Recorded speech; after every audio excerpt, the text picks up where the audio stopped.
सुप्रिया श्रीनाथे ने मोदी के एक महीने के कार्यकाल के आधे अधूरे आंकड़े के आधार पर हल्की फुल्की बयानबाजी की। आइए सुनते हैं उन्होंने क्या कुछ कहा। आज ठीक एक महीना हो गया नरेंद्र मोदी की सरकार बने। आज ही के दिन जून में उन्होंने अपने पद की शपथ ली थी। तो इस एक महीने में क्या हुआ? इस एक महीने में जम्मू कश्मीर में एक नहीं, दो नहीं, 4 आतंकी मुठभेड़ों में 8 हमारे जाबाज और 10 हमारे लोग शहीद हो गए।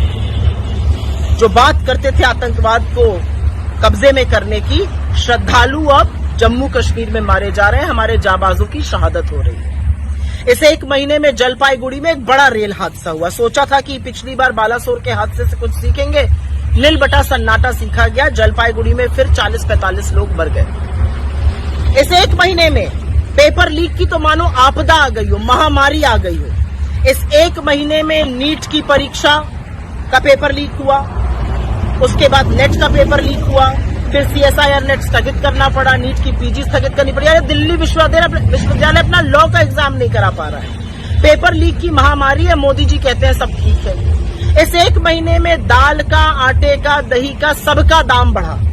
CNG का दाम बढ़ा, टोल टैक्स का दाम बढ़ा। इस एक महीने में देश ने रुपए को निरंतर लुढ़कते हुए देखा, मानो गिरफ्त में ही नहीं आ रहा हो। जो कहते थे कि जैसे जैसे रुपया गिरता है प्रधानमंत्री की प्रतिष्ठा गिरती है, उनको सोचने पे मजबूर होना पड़ेगा कि प्रतिष्ठा किस गोते में चली गई। इस एक महीने में बेरोजगारी ने 8 महीने का रिकॉर्ड तोड़ दिया। लेकिन क्या मोदी जी को फर्क पड़ता है?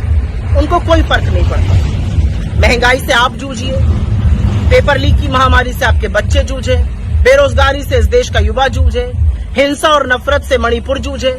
मोदी जी को क्या फर्क पड़ता है? वो तो मॉस्को में है और मॉस्को में वो ज्ञान दे रहे हैं। मॉस्को में वो बता रहे हैं कि 3 साल में तीसरी बार में वो क्या क्या करने वाले हैं। आतंक आपसे रुक नहीं रहा है, आतंकवादी आपसे कंट्रोल नहीं हो रहे हैं, महंगाई को कंट्रोल करना आपके बस की बात नहीं है, रुपया को आप मजबूत नहीं कर पा रहे हैं। तो आप करने क्या आए हैं?